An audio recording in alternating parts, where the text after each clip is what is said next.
Welcome to a new edition of the Neon Jazz interview series with veteran Cuban-born jazz drummer Horacio El Negro Hernandez. He opened up about his latest project, the 2019 CD Italuba Big Band. He's one of a new generation of players following in the footsteps of countrymen like Arturo Sandoval and Paquito de Rivera. His drumming reflects a musical heritage rooted in folklore tradition, and he first gained international recognition as the drummer for pianist Gonzalo Rubalcaba. Since leaving Cuba in 1990, he has played in the U.S. with many different pop, rock, jazz, and Latin acts, including on many albums, some of which have received Grammy Awards. And these days, he is the leader of his own Latin jazz ensemble as a composer and drummer, and has also produced several instructional books and videos. He's a great and busy cat, so please get to know him. Thanks for taking a minute out for Neon Jazz. I appreciate it. So you are in Kansas City. Kansas City, the home of Charlie Parker. Cool. Yes. So I want to dive right in here and ask you about your Big Band album, your latest release. Talk to me about what your goal with this album is. Well, this is an album, Chris. It's a project in general, a Big Band project that started in the auditorium of Rome in Italy like 10 years ago. And then in the middle of the recording process of the project, the crisis hit Europe and hit Italy, and the orchestra stopped the whole orchestra. I couldn't afford anymore a big band at the auditorium. So that's it. The project was hanging, and they gave it to me. And then I took it to New York. But I knew that the right musicians and the right vibe to record this album was going to be Havana. So like a couple of years ago, a producer, a friend of mine, heard the work we had recorded in Rome and New York, and he said, why don't we start all over here in Havana? And I knew that because the complexity of the horn lines and the rhythmic complexity of the horn lines and all of that, it was going to be difficult to record. But then in Cuba, we found this orchestra that is an orchestra made of the best kids of the three music schools of Havana. And maybe the oldest of these kids is 24, 25. And then they put all their heart into and they record and they play like angels. So it was a 10-year dream finally realized. Right on. That's a great story. Talk to me about growing up in Cuba and what your childhood was like, how you got into music. Cuba is no secret that it's one of the most musical countries in the world, and it's probably the most rhythmical country in the world. You know, it's all drums and rhythms and dancing and music all over. And then I was born in a very musical family. My grandfather was a trumpet player of traditional Cuban music, and my father dedicated his life to jazz, and he had the only jazz show on the radio that it was in Cuba for more than 30 years. So home was full of musical instruments and musicians all day and music being played. It was actually hard to get the radio because somebody was already using it. And then I have my brother that is 2 years older than me, and he was the one that showed me kind of the easy way to get where I was going to dream one day. So he was into the Beatles and into the Rolling Stones and Led Zeppelin and all rock music, you know. And through there, I kind of fell in love with the drums. My grandfather teaching me Afro-Cuban beats in instruments at home, my father playing me the records of John Coltrane, and then my brother with the Beatles and the Stones. So it was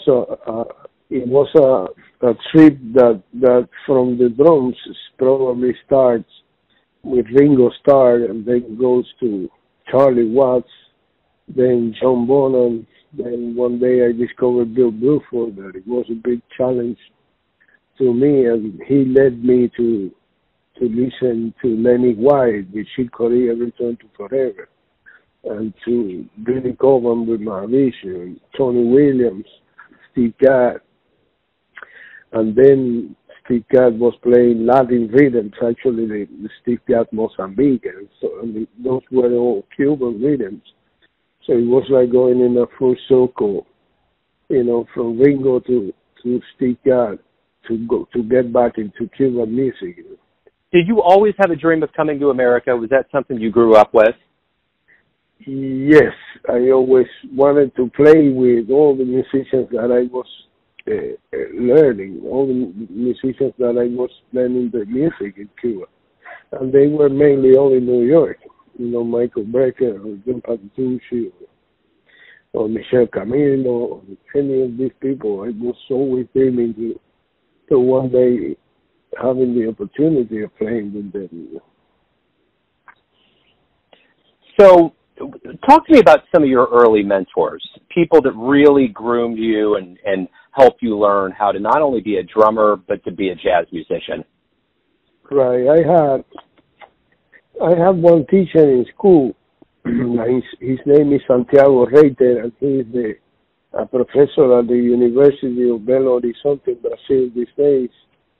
And he was the person who really taught me about the drums and about how with the drums you could be able to make a musical piece, to make a paint. Not just to be the accompanist of a piece of music, but to be part of the composing process of the piece of music live and all of these things. So he taught me all of this through coordination, through studying the art of coordination, more than studying technique itself.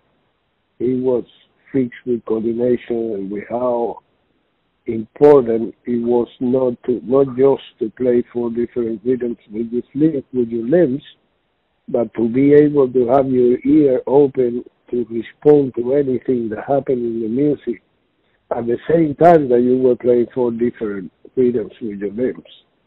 So he really taught me not just drumming, but how to make music and how to hear the music, how to learn to hear well the music, to understand everything that is happening in the bandstand and all of that. So you've been at this for a long, long time playing the drums, and you've seen a lot of parts of the world. You've been with a lot of musicians. What do you like the most about being a musician? Well, being a musician, more than anything, is the joy of doing what you love, and it's nothing that compares to that. And being a musician, I don't know, these days to me, it's a little bit about getting with your instrument as much as I can, with my instrument as much as I can every day. And try practice, but not practice. Just try to move forward. It's like a light that is at the end of the tunnel that we know we're never gonna grab it, but it's nothing more beautiful than to go after. It's endless, infinite. So just to run behind music to the infinite is a great feeling. At this point in your career, after all of the years and performing and accolades and cats you played with, are you happy with where you're at with your career? Oh, certainly. I think that when I see where I'm coming from, it's my God, it's a lifetime journey that has been very positive,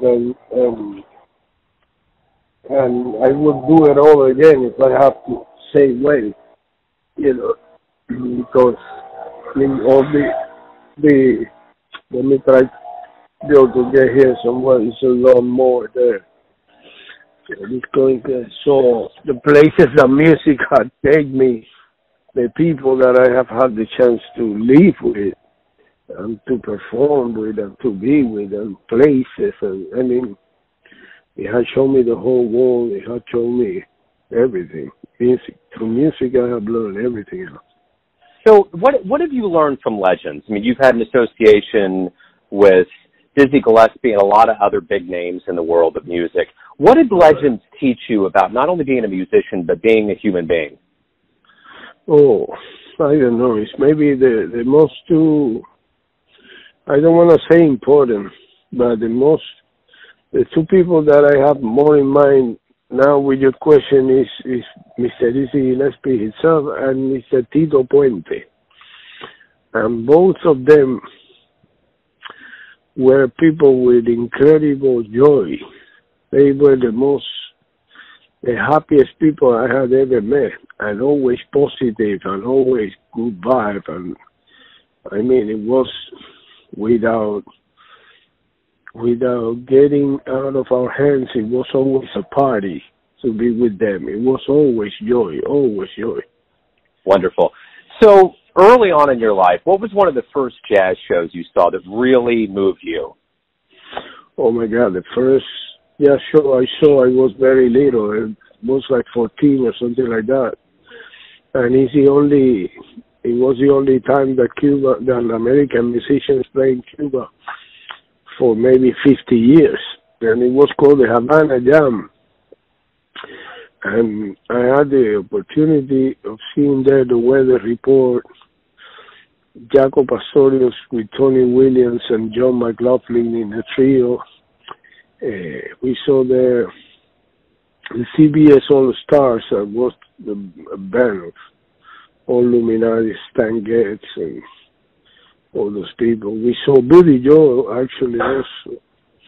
And it was like 2 days of concerts between Cuban and American bands. And those were the American bands that came. It was fantastic. Peter Erskine on drums with Weather Report. Fantastic. What's left for you? Do you have anything specifically in your future you're looking forward to accomplish or play with or go to? Well, these days I'm trying to find more and more time to shed, to shed and to move my craft forward. It's certainly we're not getting any younger, but it's a lot to still to do. I'm already in the new project. Now we're promoting the big band, but I already have a trio project that I want to put out maybe for next year, and I'm already working on it. And I'm working like in 3 more records and then touring with my band now in the summer. In July, we're going to Europe. So it's very busy. It's still extremely busy. Right on. So why do you love jazz? Oh, because it gives me the freedom that other kinds of music don't have, probably. Other kinds of music, you got to play a drum part. Usually that it's going to be the same every night. So it's fine if you like to play the same every night. But if you like to keep getting deeper and deeper and discovering, I mean, jazz is educate yourself too. You know what I mean? Get better yourself. That is jazz.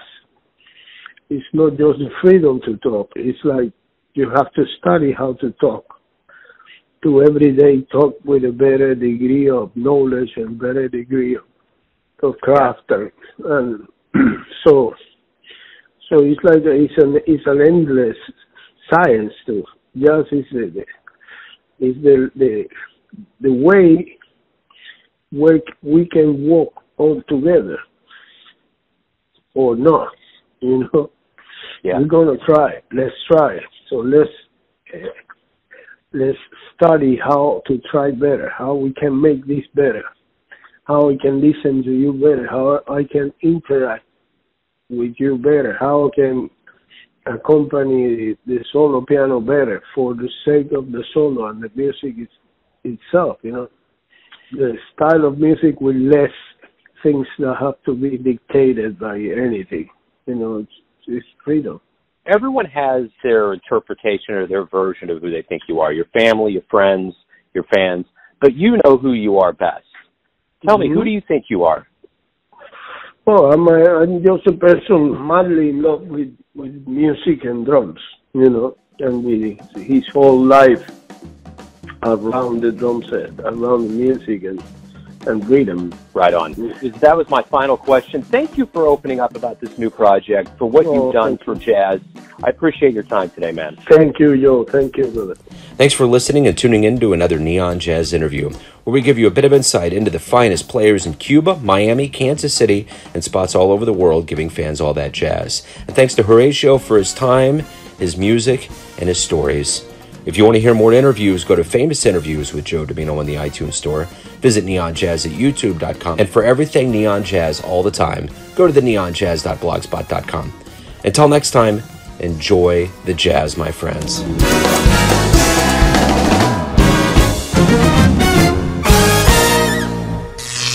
Neon Jazz.